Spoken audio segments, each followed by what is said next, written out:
Election سر پہ ہیں. Election کا اعلان ہونے کے باوجود پاکستان تحریک انصاف کو اپنا جھنڈا نکالنے کی اجازت نہیں ہے اور یہ الیکشن کے فیئرنیس اور ٹرانسپیرنسی پہ سب سے بڑا سوال جو ہے ڈالتے ہیں.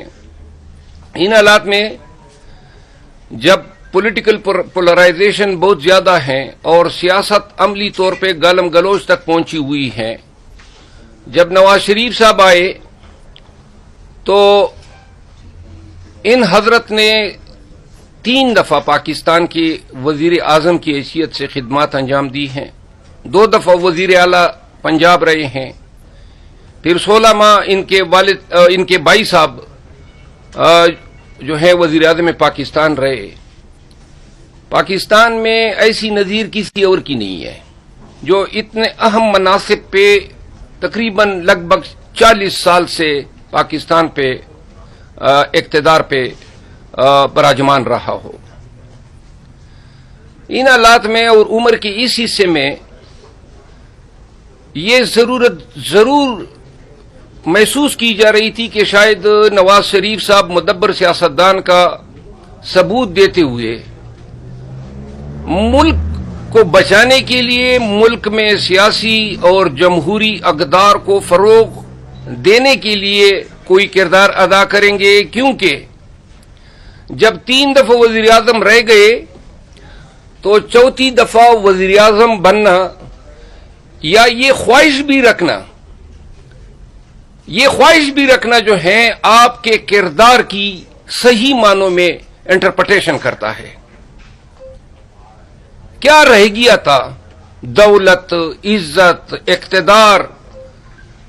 آپ کا بھائی، آپ کے بھتیجے. تو کیا ساری زندگی جو اس ملک سے آپ نے لیا یا اس ملک نے آپ کو دیا، اس کا تقاضا یہ نہیں تھا کہ آپ آج کے دور میں پاکستان کے حالات پہ رحم کرتے ہوئے پاکستان کے لیے یہ اعلان کرتے کہ پاکستان مزید سیاسی بدامنی کا متحمل نہیں ہو سکتا. آپ کی شان یا آپ کی قد کاٹ میں کیا کمی ہوتی ہے، اور اگر آپ نیکی، صلح صفائی اور پاکستان کی سیاسی پارٹیوں کو پاکستان کی بقا کے لیے اور پاکستان میں جمہور کی بقا کے لیے یہ پیغام دیتے کہ میں ہر ایک شخص کے گھر جانے کو تیار ہوں، کیونکہ آپ کا بھی دعویٰ ہے اور دعویٰ کرانے والوں کا بھی دعویٰ ہے کہ آپ آج وقت کے مقتدر ہیں. تو لہذا کیا ہی بہتر ہوتا کہ آج کے اس وقت میں آپ پاکستان سے لینے کے بجائے پاکستان کو دینے کی بات کرتے.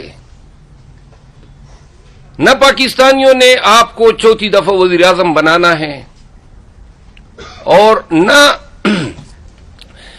اس پروپیگنڈے کے ساتھ جو آج آپ کے پارٹی کے لیڈرز نے الیکٹرانک چینل میں چیئرمین پی ٹی آئی اور ان کے اہل خانہ کے خلاف مسلسل جو آج بھی اس کا تسلسل تھا پھیلا رہے ہیں، اس سے نفرت پھیلے گی.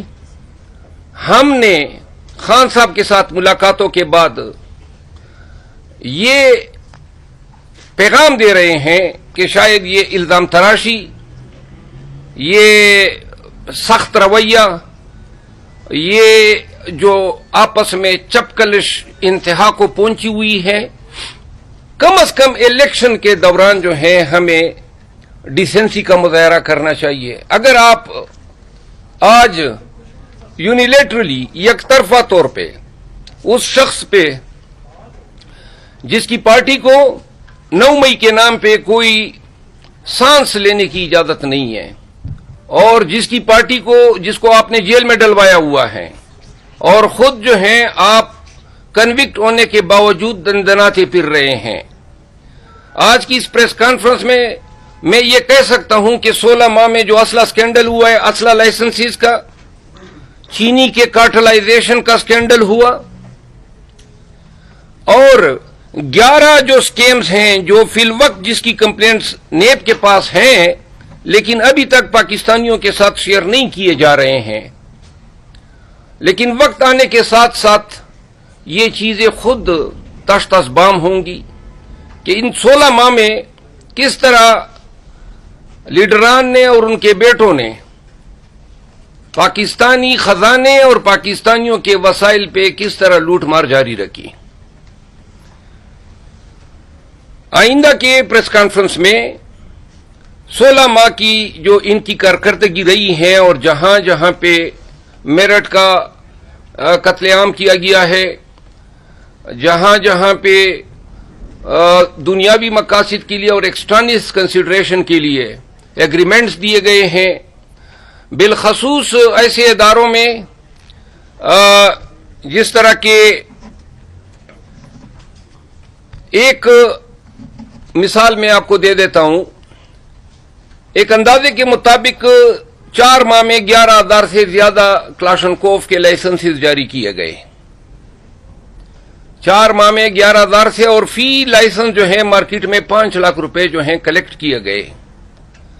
یہ اسکینڈل جو ہیں کن لوگوں کو جاری کیے گئے؟ کبھی اندیشہ ہے کہ اس میں بہت سارے اسلحہ لائسنس ایسے لوگوں کو بھی جاری کیے گئے جن کی مجرمانہ ہسٹری رہی ہے. تو عزیزان وطن، ہم یہ جو آج کی پریس کانفرنس ہے اس کا بھرپور جواب دیں گے. اگلی پریس کانفرنس میں کل خان صاحب سے میں ملاقات کروں گا، اور انشاءاللہ یہاں پہ میں آپ کو بتانا ضرور پسند کروں گا کہ پاکستان تحریک انصاف میں شمولیت کے لیے چند بڑے نام ہیں جو کہ ملک کی سیاست کے ہیں. متوقع طور پہ شاید منڈے کو بھی ہماری اسی پریس کلب میں ایک انتہائی پاکستان کی ویل نون سیاسی شخصیت کے ساتھ میری پریس کانفرنس ہوگی.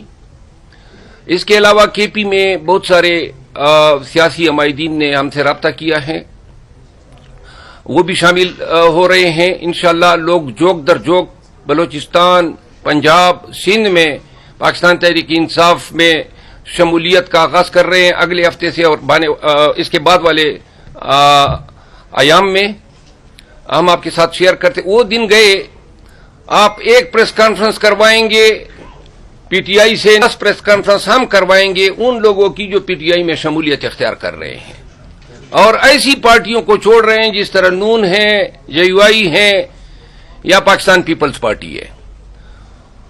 میں آج کے اس پریس کانفرنس کے جو پہلا نکتہ تھا، داؤد خٹک صاحب کو میں پاکستان تحریک انصاف کی طرف سے، chairman P T I Imran Khan صاحب کی طرف سے، سیکرٹری جنرل عمر ایوب خان کی طرف سے، اور صوبائی صدر پاکستان تحریک انصاف علی امین خان گنڈپور کی طرف سے پاکستان تحریک انصاف میں آمد پہ خوش آمدید کہتا ہوں. داؤد خٹک صاحب کا خاندان جو ہے کافی عرصے سے سیاست سے وابستہ ہیں. ضلع نوشہرہ میں پرویز خٹک صاحب کی وجہ سے ان کو پاکستان تحریک انصاف میں وہ مقام کی توقع نہیں تھی، کیونکہ وہ ہر چیزوں پہ چایا ہوا تھا.